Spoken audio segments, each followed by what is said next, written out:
If you're watching this video, chances are you're dealing with a low appraisal of some sort. Whether you're buying the property and the appraisal came in low, or you're selling the property and the appraisal came in low, the last thing that you want to have happen is you fall out of contract on the purchase or sale of your property. So you're probably wondering how to read an appraisal report, which I'll go over in this video. You're wondering, what are the common mistakes that appraisers make that if I rebuttal them, I can hopefully get that value adjusted? And then third, you're wondering how to specifically reach out to that appraiser to get the value pushed up and have success with doing it. So before I jump into all that nitty-gritty content, if you could please hit the like and subscribe button. It does help tremendously as we grow this channel.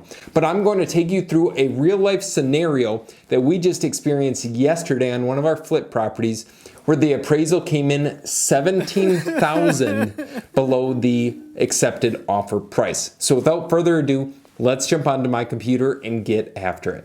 Okay, so the first thing that we are going to go into is the subject property. This is the house that we are selling, 400 Winnebago Street in North Fond du Lac, Wisconsin. The list price is $195. It's a 3-bedroom. Technically speaking, it's 1.5 bath. I'm not sure why Trulia has it here as 2 baths. And we had it from the assessor site as 1,616 square feet on 0.57 acres of land. Now this property, if you go down, you can see it has a 4-car garage. It does not have central air. And we're at about $121 a square foot, which is fairly reasonable. It has a full basement, everything like that, so nothing crazy. And you can see here, we bought the place in August for $90,800. We're selling it for $195,000. This is public record. You can check that out if you want. But let's just go through a few photos. You can see here, which is something to note in advance, that there is a back detached garage. So when we look at this picture, you can see there's a garage in this back area that is part of the property. So there is 4 cars. There's a 2-car attached and then 2-car detached, which you'll see in this picture. Let's see if I can load it right back here. That is actually part of the property, even though it's pointed in this direction.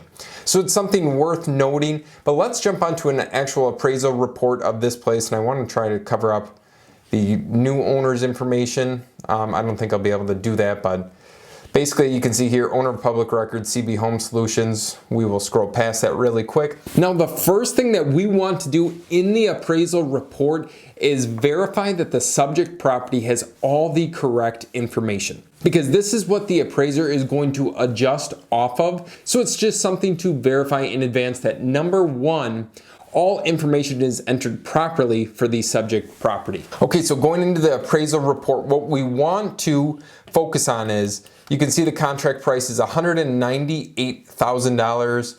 You can see that property values are increasing.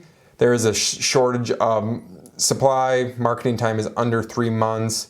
Growth is stable. They kind of just mark these. Now this goes into the subject property that we are going to go over, this section right here. So it is a 1-unit property type. It is a detached single-family residence built in 1940. That is proper.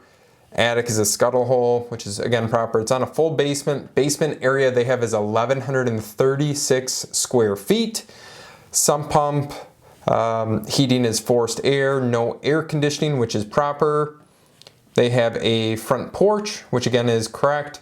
2-car driveway spot. They only have a 2-car attached garage. They did not account for the detached garage like I mentioned previously.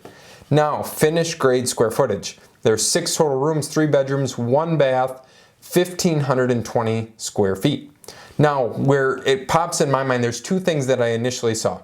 The 2-car garage, which we technically have 4. We have a 2-car attached, 2-car detached, which is missed here, and then the 1,520 square feet. Now the appraiser does have to measure the square footage of the property when they go out to view it. So they take a tape measure, they measure the entire thing. And where we can run into issues here is if the assessment site or the assessor site for the municipality has a different square footage. So the assessor site, when I went to look it up, said 1,616 square feet.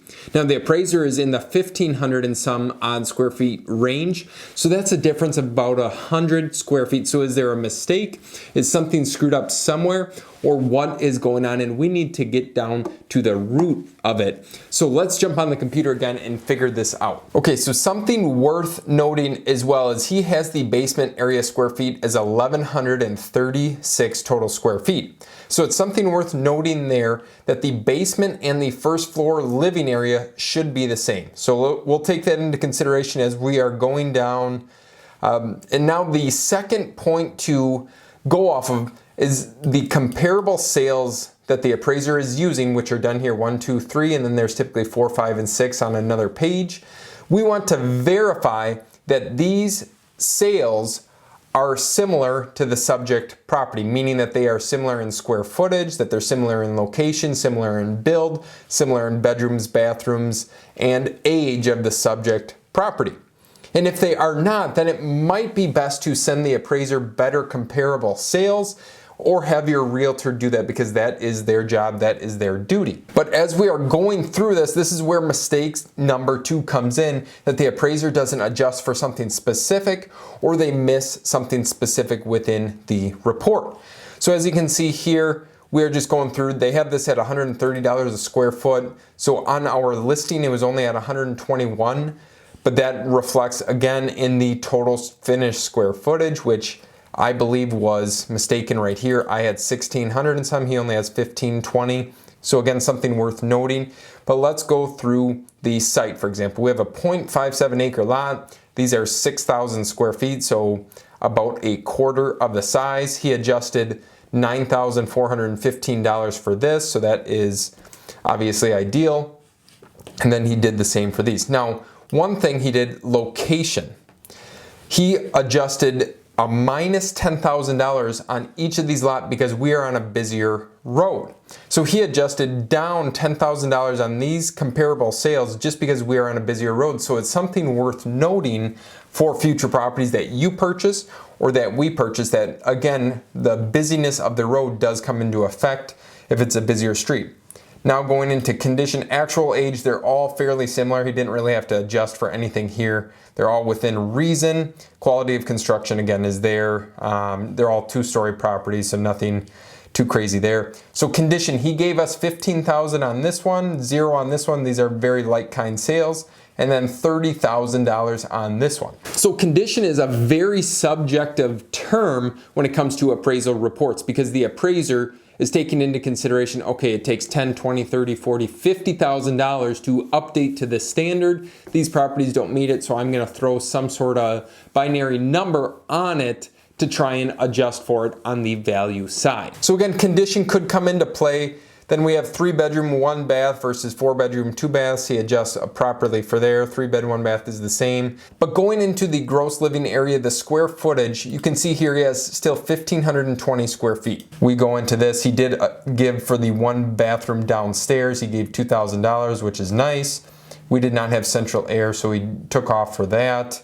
And then again, for the garage, he only has a 2-car garage when it is a 4-car garage. So you can see he had made net adjustments across the board. He did give most weight to comparable number 2, which it is a fair statement. Sold for about $121 a square foot, which when you look at it is what we were asking for this one. Price per square foot, $121. So we were not off in that calculation, which brings up my point of, okay, the value came in low, but can we get that adjusted? And then indicated value by sales comparison approach, which is what most appraisers will use, is $178,000. So after you've done all this due diligence, all this work, you comb through the appraisal report, all the 27 pages, what do you do after that? Well, what we're gonna do, we are gonna reach out to this appraiser and we're gonna send him a nice email. And it's not something that we're going to badger him or call him up in complete anger or disgust that he appraised it at such a low amount compared to the list price. We are going to just ask him these questions in case he made a mistake, as we all do, to see if he will account or raise the value accordingly.